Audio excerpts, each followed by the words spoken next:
Hello mga ka-brother, paano ba natin malalaman yung ATM number natin?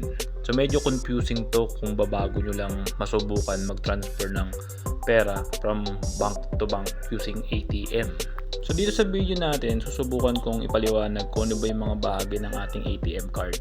Sa bandang itaas, nandyan yung pangalan ng ating bangko, which is Land Bank. Sunod naman yung EMV chip, kung saan yan yung binabasa ng mga ATM machine. Yung puti naman na linya ay madalas mapagkamalaan na ATM number. Ang tawag po natin dyan ay card number lang po.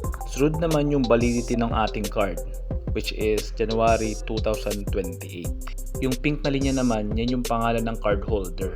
Yung dilaw na linya naman, yan yung hinahanap nating ATM card number, kung saan yan yung hinahanap nila kapag tayo ay magta-transfer ng pera through bank to bank. Halimbawa, ATM card ng nanay mo, magpapasa sila ng pera papunta sa ATM mo, gagamitin yung number na yan para makita or ma-detect kung kanino ibibigay yung pera or kaninong account ibibigay or ita-transfer. So yun na nga mga brother, sana may natutunan kayo dito sa ating panibagong video. At kung nagustuhan nyo tong content natin, please like, share, and subscribe. Click nyo na rin yung notification bell para palagi kayong updated sa mga bago nating content dito sa Encoder Hacks. Maraming salamat mga brother. Peace.